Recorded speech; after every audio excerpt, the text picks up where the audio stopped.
Lovely evening, welcome. This is Sports Zone on Joy Prime. My name is Fentio.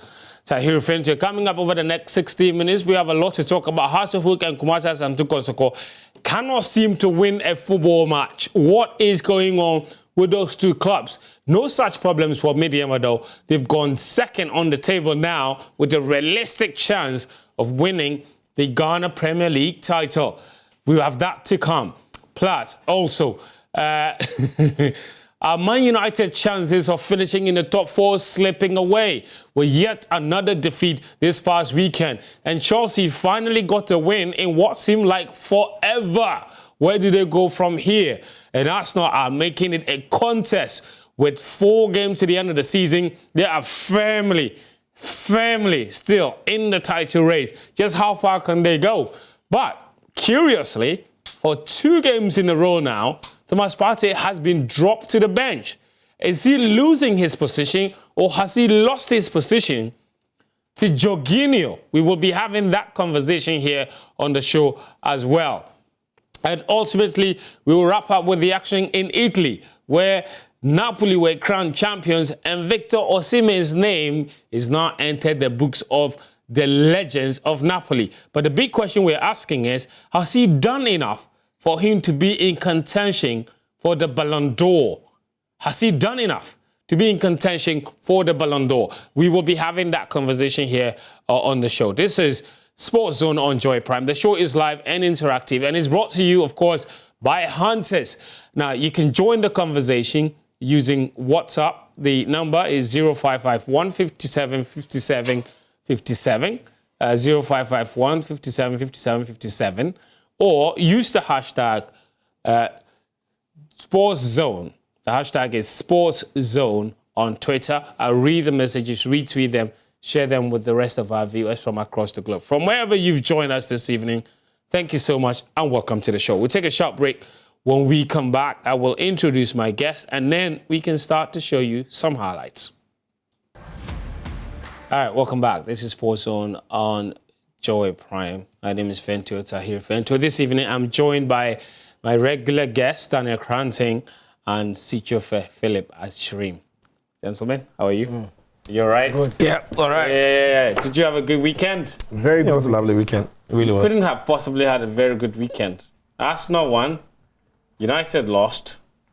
Messi is named L'Oreal Sportsman of the Year.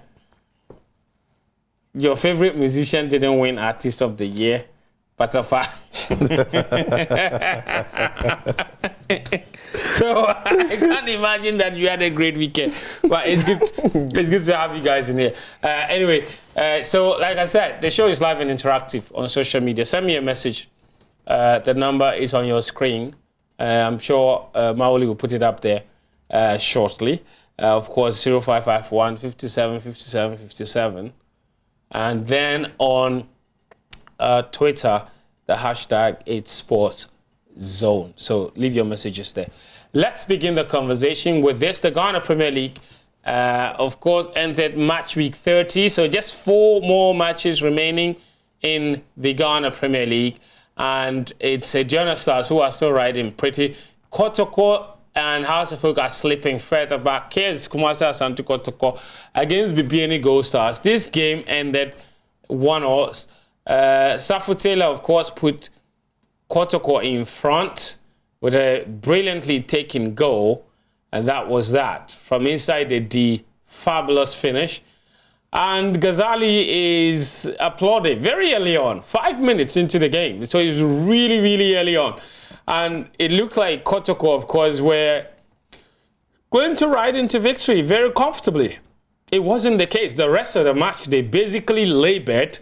And eventually, Abednego Tete, of course, found the equalizing goal in that game. And Kotoko, amazingly, now have conceded 29 goals in 30 games in the Ghana Premier League. It's unbelievably bad. They have the worst defensive record of all the top 6 teams. And that's the equalizing goal from Abednego Tete, a man that knows them too well from his days at Bichem United. And he does this, they call him Zlatan in some quarters. And Kotoko now, incredibly, Sicho, you like to talk about this team. Since Ghazali took over, they've played 8 games. They won just 2. In fact, the last time, the last game that Zebo supervised, if you add that, it was a 2-0 defeat to Mediama Sporting Club. If you stretch it back then, Kotoko have... they have just 2 wins in their last 9 matches. That's how bad of a run they have been on. It's incredibly poor. And you don't know exactly where to put the blame. I saw fans absolutely going ballistic at the players after the game. Somebody said at the goal scorer, in quote, he said, Safutela, winning Bob or meaning Bob or Seno. And if I see the guy's stomach, I know he can't even run. Okay? And he's confidently saying the players are the problem. There is a management issue, there's a coaching issue. Ghazali was seen as the next big tactician. Somebody even tweeted that if this were secondary school football, like he's won 5 trophies because he does really well with Milo games and stuff. So what is going on? I mean, friends, I like to talk about all the teams. Not just Kotoko, but of course they're a big club. So, but the point is simple.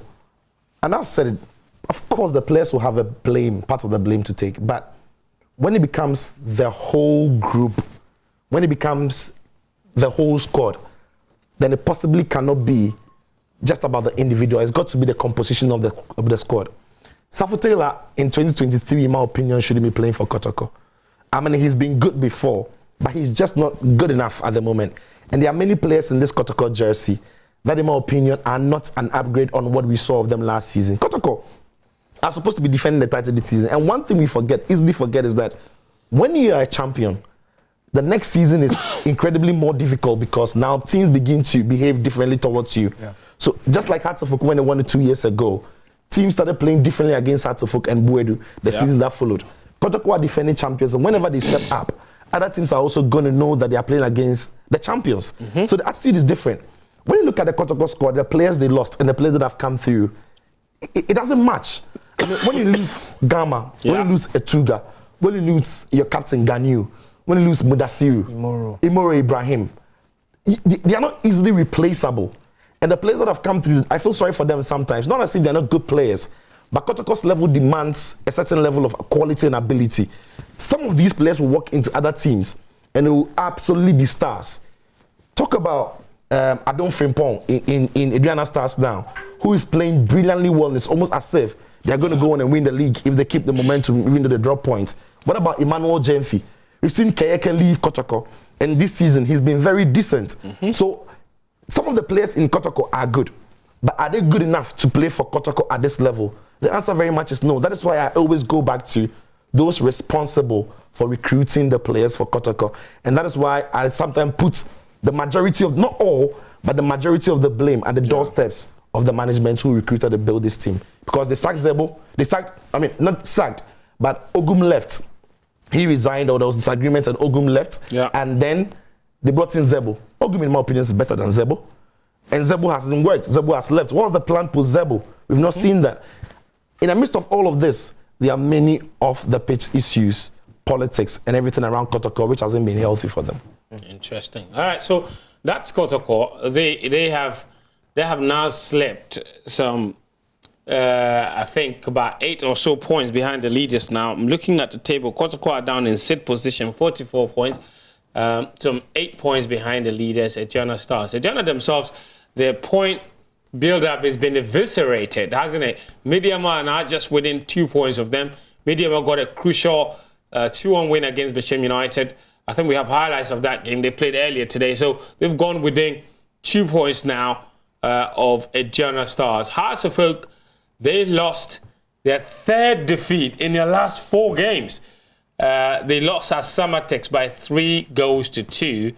Hearts of Oak fans were not impressed with some of the officiating. They believe, I think Samatex's opening goal, I believe, was offside. That game wasn't on TV, so it's hard to get the actual visuals for you. But Hearts of Oak is just not working. I'm not surprised. I think Hearts of Oak have very similar problems to Kumasi Asante Kotoko in terms of the quality of the squad and the quality of recruitment at the start of the season. It was always going to be difficult for them in terms of the coaching issue.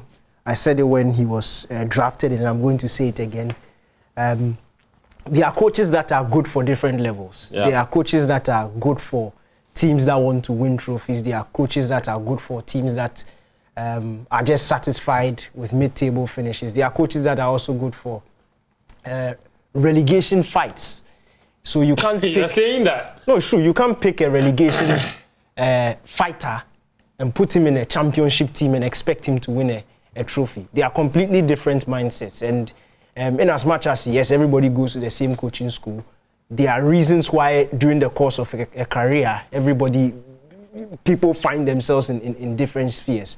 And it's for me, not only was Oklu drafted in midway through the season when Matish's whole debacle started, he is not a championship winning coach. He doesn't have the experience for that. In fact, the last time he was a head coach of a Ghana Premier League team, he performed woefully and was sacked. Yeah. Liberty Professionals, and the team ended up being relegated. And then you bring in somebody like that midway through the season and you expect a good result. It's not going to happen. Football is not magic. It is very scientific. So Hearts of Oak have made a lot of mistakes. And I always say that, you see, you can't separate the commotion at the top from what will happen on the pitch. If things are not being run properly at the top, it will clearly have impact on the football pitch. We have seen it at Kotoko, we have seen it at Hearts. And basically, those who have their house in order will do well on the pitch. That's just how it is. If you plan well, there's a lot more chances that you would be successful on the pitch. And Hearts have just not been run properly, especially since, in fact, when Buedi the whole of this, and this season has seemed very long, hasn't back it? To last season. It seems like it's been forever because our Hearts of Oak, our Kotoko, a lot is happening, and we're still in the same season because it was at the beginning, before the start of the season, that Ogum left. Then they brought Zebo, sacked him. Ghazali's bringing, he's losing for fun. Hearts of Oak had similar thing. They started the season with Ogum sacked him. Sorry, with Buedi sacked him, brought in Matic. Now it's Oklu who's in charge. So it seems like they've been doing an awful lot, but moving nowhere really. But in terms of other results, Tamale City were the biggest winners. They beat King Faisal by 4-0, and they're now out of the relegation zone. And also, Oli that day, for the first time in 4 weeks, they're out of the relegation zone following that 2-0 victory they secured against Kotoko Royal. So, really good for them. RTU and Dreams FC ended 0-0. Brecum Chelsea, they thumped Lions by 4-0. And Legon Cities, look at this, 3-2 victory against Nshuacheman. That was their 4th win in their last 5 matches. It's unbelievable form. When Kunedu says, mark it on the wall, we will survive. He's walking the talk. You better believe it. And certain Legon cities have put quite the distance between themselves and the relegation zone now. Let's have a look at the table again. The top 10 and then the bottom 8. So thank you, Diana Stars. That they're no longer comfortable at the top, are they? Yeah. Far from comfortable. But they're on top. They have been since day one of the season. It's incredible consistency from them. But Medium are right behind their tails. Became United as well. Brecum Chelsea completing the top 4. Hearts of Oak, Kotoko is like twins following each other, just like that. Let's look at the bottom half of the table. Kotoko Royals, King Faisal, Nshuacheman, not doing well. Just briefly on King Faisal and Osefosu. When he came in, like, I think 2 or 3 games, and then suddenly the party is over. They've not won a game in their last 4 matches. Yeah, he came in, they got a new managerial bounce. He got sent off for dissent on the referee. He's not been in the dugout in the last 2 games or so. I think he's going to be back now. But generally, King Faisal's problem was never down to necessarily manager. It was down to quality. I mean, sometimes they can't always raise the number of players required to even fill the bench. And even when they do, most of those players are just not good enough. So I just think it's a recurring problem for them. We saw it last season where they had a good start to the season. They faded. This season it's been poor from the start to the finish because they've not been able to bring in quality or beef up the squad to add numbers. And I don't think Ignacio is a miracle worker. He will need quality to work with. And they're fast running out of time. They've got 4 games to make something happen. All right, let's move it on now to England. That was where quite a lot happening over the weekend. But let's begin with this. Arsenal Football Club, they they took on Newcastle. That was supposed to be the clash of the weekend because apparently Newcastle are battling for top 4 now, and Arsenal was supposed to have it really difficult. It was a tricky game, but in the end, Arsenal won. A brilliant goal from Odegaard set them on their way. This one, let's talk about this. Penalty or no penalty? This was how it started. Obviously, so shot comes in for Joel Linton. He comes off the hand, or is it the thigh of Kivior? The referee goes to have a look and says no penalty. But when you, so yeah, I'm sure Benaya got the highlights from Arsenal TV, so they didn't even bother giving us a proper replay of the handball incident because I would be very, this is the incident, but there's no slow-mo of the actual incident, which is rather disappointing. I'm sorry. But you should have seen what the incident really looked like and whether the ball struck the hand of the Arsenal defender. There, we are unable to see it, unfortunately. But Daniel, let's talk about that incident first of all. Penalty or no penalty? It wasn't a penalty. It wasn't a penalty. Yeah. These are some of the decisions that make me happy. It shows you that VR is working in the Premier League. Why wasn't it a penalty? Did it come off his thigh first? It came off his thigh first, and the distance. And when you look at his hand, you can't say he was out of the natural position. He was. Even if I think it sort of grazed his hand a bit, but the contact went off his thigh, and that can be a penalty. Yeah. That was. I'm happy VR overturned the decision. But Odegaard, what a finish! What a season he's having. Yeah. Look. First of all, top performance from Arsenal. I always say this: when it reaches this point in the season, I don't care how you do it. You just have to win. If you concede 16 penalties and you still win, that's fine. I really don't care. And it doesn't matter if the second goal was an own goal. It doesn't matter if the first goal was from distance. Arsenal won. And that's the most important thing at this stage of the season. It's not necessarily down to intricate tactics. It is mentality and the will to win, the will to grind our results. And I'm happy that Arsenal were able to do so. It was, on paper, it looked like a very difficult game. And when you analyze it closely, you can also tell the impact that Ramsdale had in this game. Fantastic saves. Newcastle will also be a bit disappointed with some of their finishing, although Arsenal also had their fair share of chances. Arsenal could have been 2-up at the end of the half. Odegaard had that fantastic one-on-one, and it was a great save there by Poop. So it was that sort of game. If Arsenal had dropped points in this one, they would have felt hard done by. Newcastle themselves to look at the chances and also feel hard done by it. But it was just down to who had the will to win, who was more efficient on the day. And Arsenal, like any team that wants to challenge for a title, were more efficient at the end of the day, and they carry 3 points. Sicho. Yeah. One of the biggest talking points of this game was the fact that Thomas Partey was benched for the second game in a row for Arsenal, and they have won convincingly. Both matches against top teams too. I mean, top on paper. Chelsea and Newcastle, obviously. Jorginho was the one that was preferred in both matches. Partey was fully fit. Came off the bench against Chelsea. I didn't see the end of this match. They came off the bench again in this game. Play more advanced. It sparked conversation or debate, if you like, on social media as to whether or not he's really lost his position or is Arteta just resting him. Because Jorginho has come in, and suddenly there are those that are saying Jorginho makes this Arsenal team a lot better than Partey did. But there was a point where everyone said, if Partey didn't play, Arsenal were not the same team. Now Jorginho plays every game, well, the last 2 matches, and he's been superb. Man of the match performances, really. He was man of the match in the game, actually, in the game against Newcastle. It's a difficult place to go and dominate in midfield at St. James's Park, so Jorginho deserves the credit. But I think it would be too early for fans to say that Jorginho makes the team better than what Partey does. There's also no denial that in more recent weeks, Partey has looked a bit leggy. He's looked, a bit tired, a bit fatigued. Especially in that poor run with those games against West Ham. Absolutely, yeah. in those games. I don't know what those games as was. Sometimes in the middle of the park, Arsenal were overrun. Now, Jorginho hasn't had to play a lot of games since joining Arsenal. Yeah. So you would have some fuel in his tank to burn.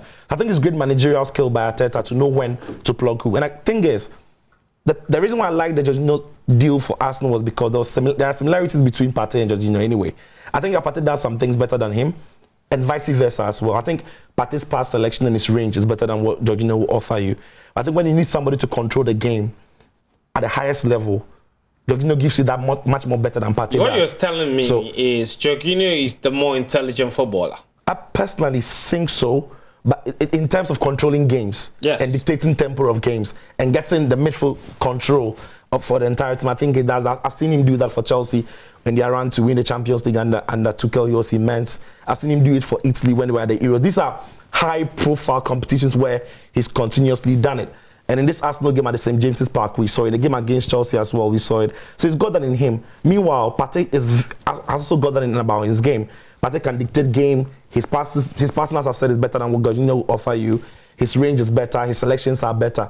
So I think Mikel Arteta just knows now that he needs a fresher leg to get into that middle of the park and bring something different, maybe something different to what opponents are used to. I have no doubt that Partey is very much still in the thoughts of Mikel Arteta, and there's no worry at all. But the manager needs to pick a team that can win. And at the moment, Jorginho does that. JD says he thinks maybe because Partey was not included in the team of the season, Arteta may have lost trust in him. Interesting.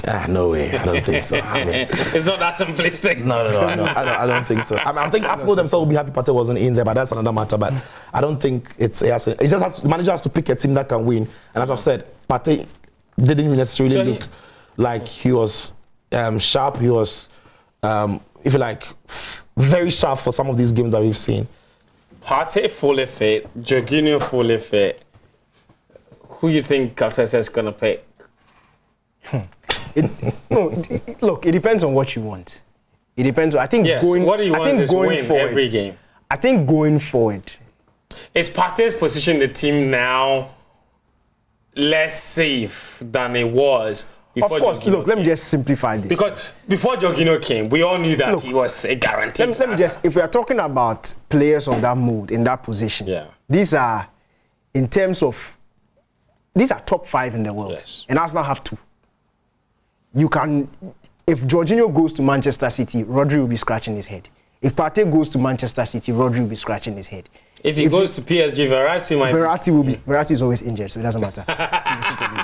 But you see, that's the sort of conversation that Arsenal would need to have at the moment, because it's not like one person is better than the other, and the fact that one person is playing doesn't mean the other person is bad. No, they literally have 2 of the best CDMs in the world as it stands. So that's the sort of options that every top club will want to have. The fact that if something happens to Partey, Arteta is not shaking. If something happens to Jorginho, Arteta is not shaking. That is the standard of a team like Arsenal. Because back in the day, Arsenal had, they had top-class players. Top-class players in top-class positions. And we are seeing the same thing at Manchester City. We are seeing the same thing at Liverpool. That is just the standard of football at this moment. When you look at Real Madrid's bench with the sort of talent that they have, the likes of Tchouaméni, Camavinga, there's Valverde, Jude Bellingham is coming in, and you sit on the bench. It just gives you joy as a big team, because you need those options to be able to be able to call upon whenever you need them. So I don't think it's a bad thing that Jorginho is playing now or Partey is playing. Is this the most painful victory for Arsenal this season? Because to go to St. James's Park and win it and think that they couldn't beat West Ham, having taken a 2-goal lead, and to drop those points against Southampton, had they won those 2 games, which were very winnable in the contest in which we saw them, the league title might have been. That's true. It's a painful victory, because they've got the quality to have done that. They did. It actually showed the different side of Arsenal. Grinding out results. It was very physical. No, but again, I also have a theory for that. You see, there are differences. When the season was going on and Arsenal were on top and they didn't necessarily feel the heat of Manchester City behind them, they were playing their game. The moment they felt that heat, they crumbled. They had to now they are the ones. But it's also adapting, maybe. They also have to adapt. I just feel like if Arsenal were on top, perhaps if they play their game against Newcastle, they might not have won. Yeah, I'm just saying, if this Newcastle game came, let's say, 2 weeks earlier in the season, I don't think Arsenal would have won it. So that's a good thing, I guess.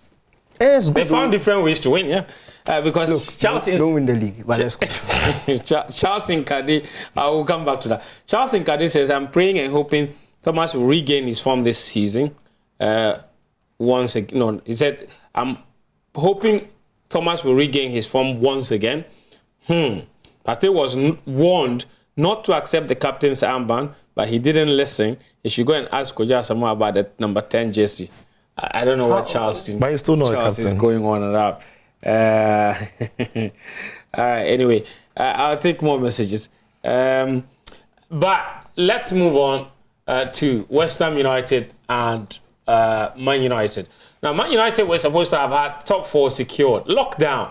Everyone says United will finish the top 4. At some point, they actually said United were chasing a quadruple, if I remember correctly. They were supposed to be contesting for the league title. Now, they are struggling to maintain their position in the top 4. Liverpool are now how many points behind them? 4. But United have got a game in hand. I mean, and that it's just 1 point. It's just 1 point. Just a point with United, with a game in hand. But United with a game in hand, which you're assuming they would already win. And that's where you're getting the fall from. I was reading from before Liverpool's game. United fans are very afraid, even though they have a game in hand, because they don't think the team is good enough to actually win matches. One of the key things that came out of this game was obviously the West Ham goal, which decided it. Okay, a very feeble effort. And, David here just kind of fumbled it. And then he goes into the back of the net, and United are unable to score for the rest of the game, and they lose the match. It's a terrible, terrible mistake that a top player like De Gea should not be making, because it's costing the team. And I've seen other people argue that he made a mistake, West Ham scored, but you didn't score either, because if you scored, we might not be having this conversation of a defeat. Now, a stat came out that David De Gea has now made 5 mistakes leading directly to goal. 4 mistakes leading directly to goal in all competitions this season. That's the shot. It really is nothing. And then I'm not sure how he's trying to save it. It just kind of squirms under his arms and goes straight into the back of the net. Then there was talk that Man United are considering renewing his contract. Then it caused the outrage on Twitter. Everybody says, nah, this guy's contract should not be renewed. Daniel, where do you stand on this whole David De Gea is costing United and too many players are costing Man United? He shouldn't be renewing his contract and Ten Hag doesn't know what he's doing. Let him go kind of argument. Reactionary. Very reactionary. And I personally don't buy into it. Now, the major criticism of David De Gea in the past, let me say, 1.5 seasons, in fact, when he was first dropped from the Spanish national team leading up to now, is his inability to play from the back. And it has translated into people saying he's not a modern-day goalkeeper. And that is costing him. Look, his shot stopping has never been a problem. I think he's a top-class goalkeeper. Okay. But when it comes to the nitty-gritties and the definition of that modern-day goalkeeper, that's where I sort of have a problem with. Because, let me just give you a case in point. Mm-hmm. Let me start by saying that errors leading to goal as a part of David De Gea's start has been there since his first day at Man United. When he was winning the 4 Manchester United Player of the Seasons, he was making errors leading to goal. But his shot stopping and the fact that the team was doing well as a result of his heroics sort of covered those mistakes. And it is very normal for all goalkeepers. I was looking at some numbers, and let me just start off making a case in point between David De Gea and Ramsdale, Arsenal's goalkeeper. For this season? For this season. Okay. So, let me start by saying Arsenal have completed the 3rd most passes this season. In the league? In the league. Only Liverpool and Manchester City have made more passes than Arsenal.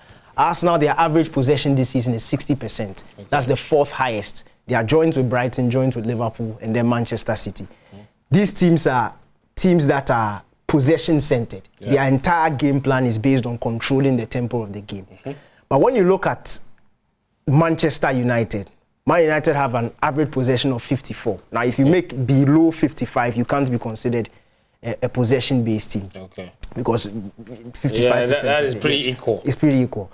So, we are looking at Ramsdale, who plays for a possession-centered team, against David De Gea, who plays for a team that goes on vibes in terms of whether or not they... Basically like to trade possession. They like to trade.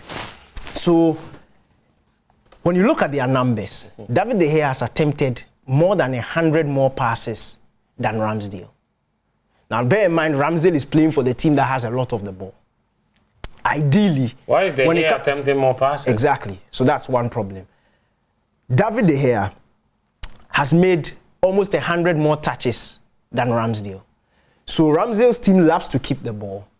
Ideally, goalkeepers in possession center teams are supposed to be part of the build-up, part of attacking build-up. They can be options to receive passes. And David De Gea has made 100 more passes than him. He's touched the ball almost 100 more times than him. Now, I spoke about 2 other teams. If you look at the goalkeeping stats of Brighton's keeper, Steele, yeah. You look at Ederson, you look at Alisson. They touch the ball kind of similar to what De Gea touches the ball, but higher. Way higher than Ramsdale. But all these teams, in terms of possession stats, in terms of passing, are around what Arsenal do. My point is, Arsenal have managed to form a system or build a system, that is Arteta, that is able to keep possession of the ball, dominate possession, but they don't necessarily involve their goalkeeper. Not that Ramsdale is not good at it, but Ramsdale has become a last resort for Arsenal. So when you look at the profile of Ramsdale passes, he's usually going long. And that is why Ramsdale has a 63% pass accuracy, pass completion, because the longer you go, the more difficult it is to complete. But David De Gea has 68. So David De Gea is essentially making more passes than Ramsdale, completing more passes than Ramsdale. But David De Gea is problematic when it comes to his distribution. What am I saying? If Manchester United are not dominating possession and they are trading possession, why is it that their goalkeeper is touching the ball as many times as he is? So defenders can't keep up with the pressure. When they come, they back pass. The problem is, structurally, there's a serious problem. Man United are easily forced back by teams. The team is not comfortable in keeping the ball. They are not comfortable in keeping possession, in playing out from the back. So the balls that are falling to David De Gea are under pressure situations. And it's happening frequently. So De Gea is not like an Ederson who Akanji can play a one-side pass. There's no pressure. He goes back to him. They form a back three. And then he comes out of his pool and he's searching for a pass. Most of the time, when De Gea is taking the ball, there are 2-3 defenders who are closing down on him. There's attackers who are closing down on him. He already doesn't have that technical ability to be able to pick passes. So that is a structure and a system setting up a goalkeeper to fail. But he's also had brain freeze moments. No, so when he sees them coming like that, he's afraid. So he panics. But my point is, even though Arsenal have a goalkeeper that can play from the back, they've managed to fake that system that secludes him from doing that, excludes him from doing that. So Zinchenko, Ben White, Gabriel, Saliba, very comfortable in possession. They don't need to go back to the goalkeeper. Even when they are under pressure, they can play within themselves. It is only when it is up to the limit that they go back to their goalkeeper, Ramsdale. So that's my problem. David De Gea can still be functional for Manchester United if a system is put in place to exclude him. Because if you're looking at the ball playing ability of Lisandro Martinez, Shaw has played in left back all season. There are times where he drops back to centre back and we see his ball playing ability. You look at Varane, very good on the ball. Dalot is supposed to be good on the ball. So Casemiro, who has come this season, is supposed to be good on the ball. Eriksen, who has played alongside Casemiro for the large chunk of this season, is supposed to be comfortable in the ball. So at least the first 6 players in front of David De Gea are supposed to be good on the ball. So a team that is not trading possession, why is it that anytime they are under a little pressure, they are forced to go back to the goalkeeper? There's something structurally wrong with this team, and it's exposing the goalkeeper. And it's not the goalkeeper's fault. I'm saying that errors leading to goal. If you compare Ramsey has also made 2 errors leading to goal in the Premier League this season. But you know why you're not seeing that? Because his team is winning. When he makes an error, they're able to score 2, 3, 4. And when it's time for him to also make his saves, he does it. When De Gea makes a mistake, his teammates fail him. And I'm not just saying fail him by failing to score. They can't even create chances and score goals. They can't even create. So if you're saying that there is a structural problem this season that is forcing him to make the errors, what accounts for all the other errors from all the other seasons? Because here is a chronic error. You see, the argument is not they are forcing him to make errors. I'm saying that I'm tackling from the De Gea is not a modern day goalkeeper sort of thing. Yes. That is silly. Number 2, the errors have always been. I'm saying Ramsdale has made the equal amount of errors that De Gea has made. Yet, and this was De Gea's second error. So until this weekend, Ramsdale had made 2, De Gea had 1. Yet De Gea makes this error, and all of a sudden the lights are going on him. Because last season, De Gea made 4 errors leading to goals. How about maybe it's because Ramsdale has no history of it, and so it's easy for people to forgive him. Last season, how many did he make? The one before. The last 3 seasons, Ramsdale and De Gea have made the same errors leading to go in the Premier League. What about the last 12 seasons? What I'm saying is that the light and the amplification of Ramsdale's errors are not as much as De Gea, because Ramsdale's team will win. Ederson, Man City will win. I get what Daniel is trying to say, right? Yeah. But I think there's another way to look at it as well, right? Okay. And in fact, the numbers that Danny says, that De Gea is touching the ball maybe 100 times more than Ramsdale, also could mean that the manager of Man United wants De Gea to touch the ball as much as that. Maybe it's a structure. It's part of perhaps the structure. And I've said this before, that if Erik ten Hag wants to play the way he played in Ajax, De Gea can't be his goalkeeper. Like, there's, whether we like it or not, the game is moving into a phase where goalkeepers are part of build-ups. Okay. Now, like Mikel Arteta, like you've explained, if Mikel Arteta is not comfortable with Ramsdale having the ball, there's a clear instruction. Okay? But most of the time that De Gea has had the ball, I don't necessarily agree that most of the time he's had the ball is because the players in front of him are under pressure. Because I think the players like Shaw, Martinez, at times Dalot, they are great at getting away from pressure. Yeah. Now, some of the mistakes De Gea has made hasn't been under pressure. The first mistake he's made this season was against Brentford. Brighton, when he's passing the ball to Eriksen. That was Brentford. But Brentford. That was the first mistake. Yeah. He wasn't played into pressure. But that wasn't De Gea's mistake. No, it was his mistake, because I think it was his mistake because he saw everybody behind Eriksen. It was a very harmless back pass. Yes, and he saw every problem behind Eriksen, still gave the pass to Eriksen. Because it's Eriksen. Now that counted as an error to De Gea. That's one of his errors. It does. Now the second error is a different thing. It's not about playing the ball with his feet. It's about making a save. And he's fumbled it in the game against West Ham. Exactly. Are you following? And because this error, for example, there's nothing about can't be down to. There's nothing about it's being forced to.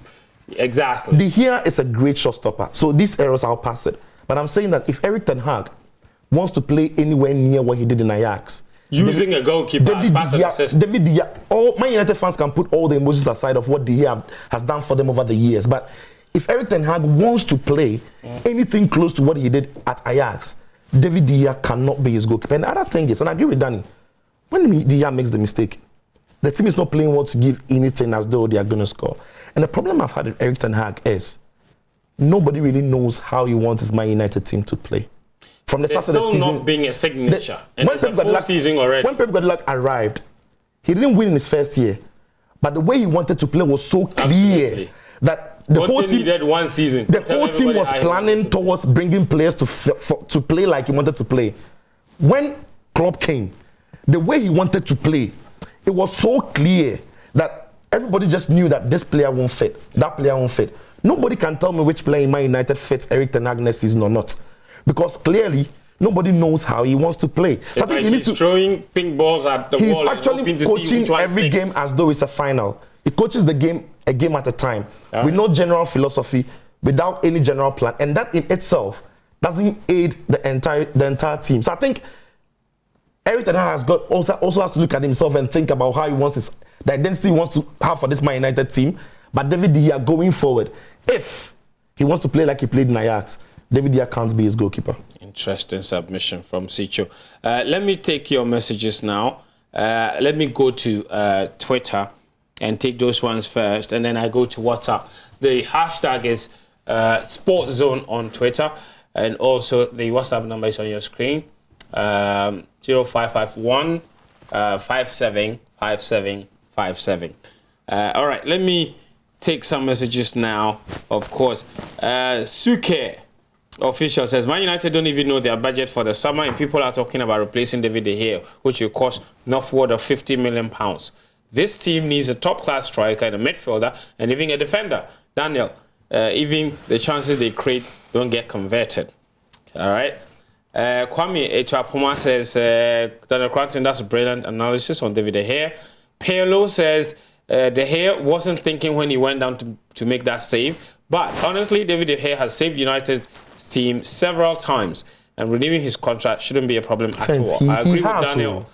He has. Yes. Just like Joe Hart had saved City and led them to titles. But when Pep came, because of the way he wanted to play, he put all the emotions aside. Like, that's right. Johat, you are great, but you can't play my football. I agree. So if you stick to he saved us before, he saved this before, he's that before. Some way. Gambero Roland, he says, hi, Fen, please, are you sure Lewis Hamilton is really driving a Mercedes this season? He's driving a tortoise, I'll be honest with you. Even Russell doesn't Max Verstappen is simply out driving him at two Ferraris, regardless where he starts. I hope the Lakers and the Warriors go all the way to Game 7. James Kumbendi says, leave the hair alone. How about Maguire, who keeps scoring own goals? All these have cost Man United, not just David the hair. Knee upness, Theophilus, he says, our Ghana league is dead. There's no checks and balances. That's what you're saying. More messages here, hold on. All right, okay, so Knee Adrote Thompson, he says, great having you back on our screens. Kotoko and Hearts are just a theme from a horror show. Can't seem to find themselves, but I guess your radiant smile is a Chelsea thing. At least you beat relegation. That's true. Chelsea now have 42 points. No chance of getting relegated.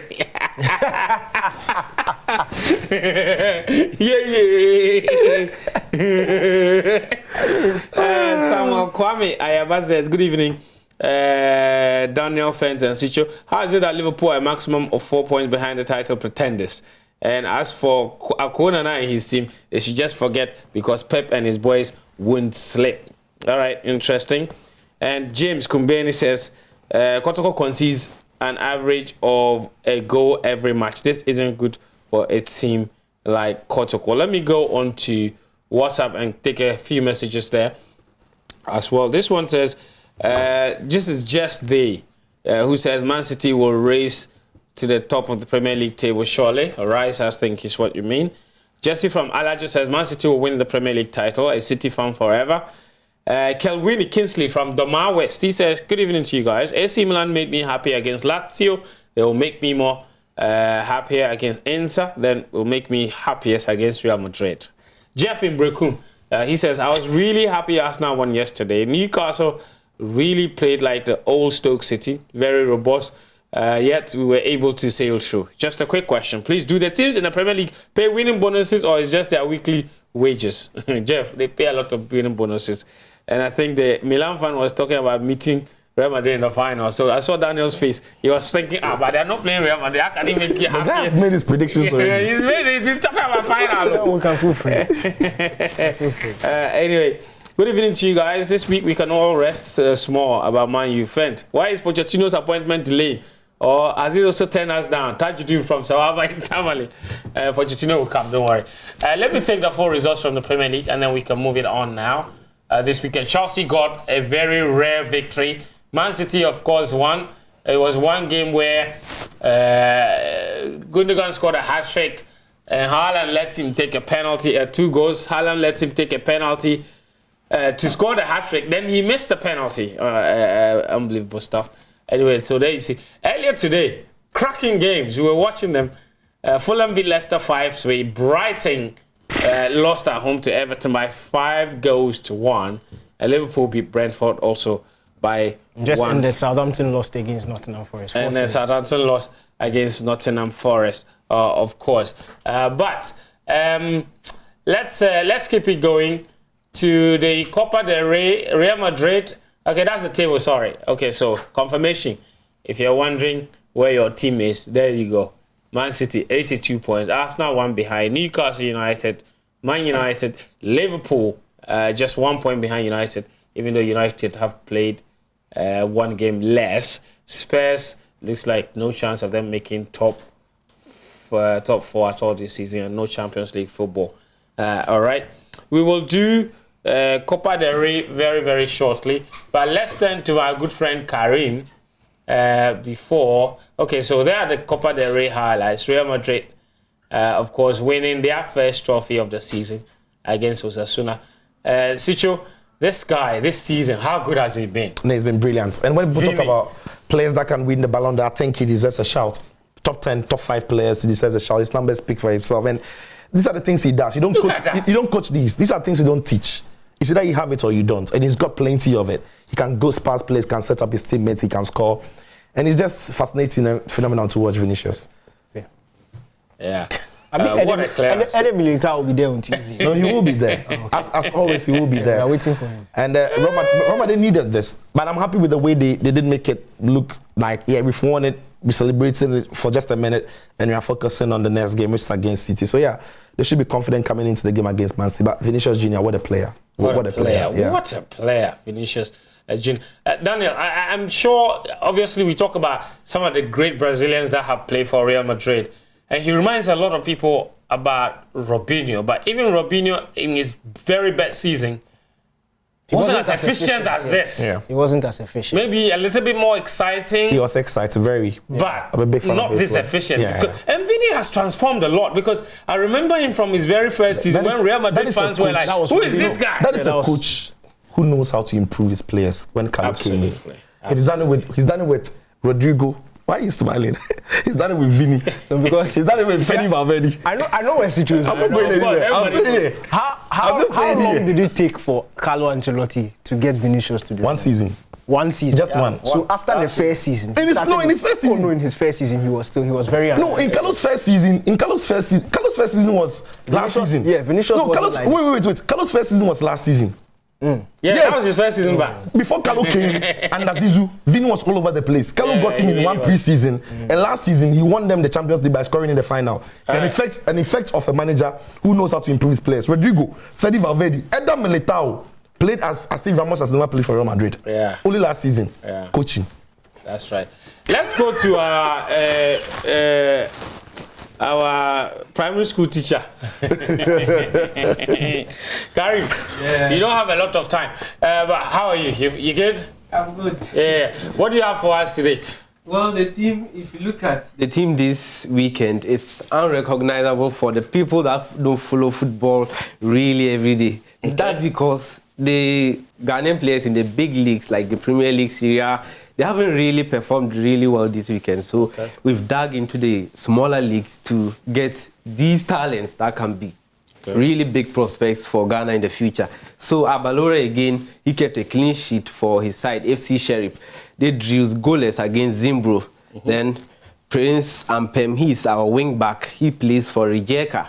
And they drew 2-2 against Istra in the Croatian League. Ali Seidu, he's back from his suspension and played for Clermont-Foot in their draw against Gideon Mensah's AJ Oxlade. Nicolas Opoku, his side.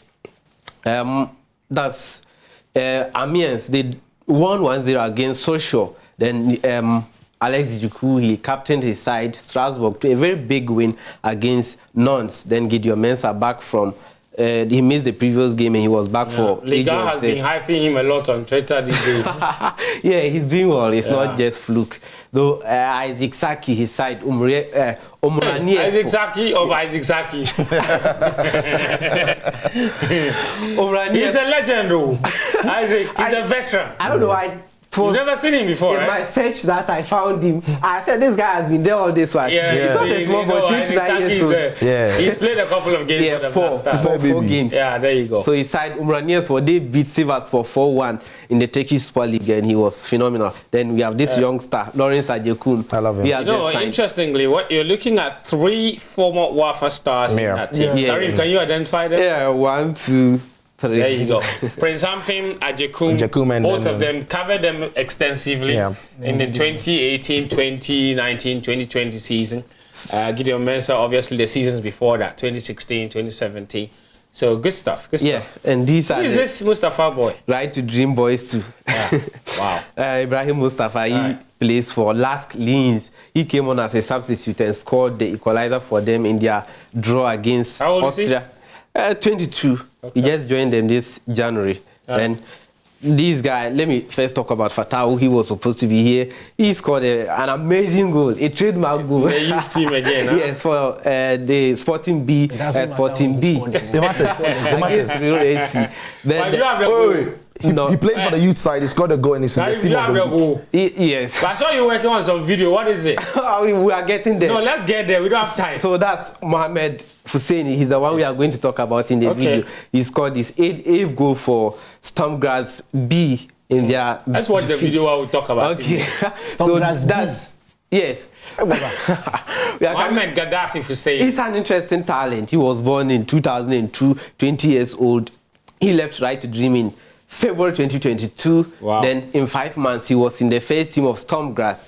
So this season, this is what he has done for Stormgrass Bees. He's played 16 games and scored 8 goals, averaging a goal every 37 minutes and assisted 5 times. That's a lot. The first team, he's made 7 substitute appearances for the first team. In those 7 substitute appearances, he scored twice, averaging a goal every 61 minutes. That's an impressive start.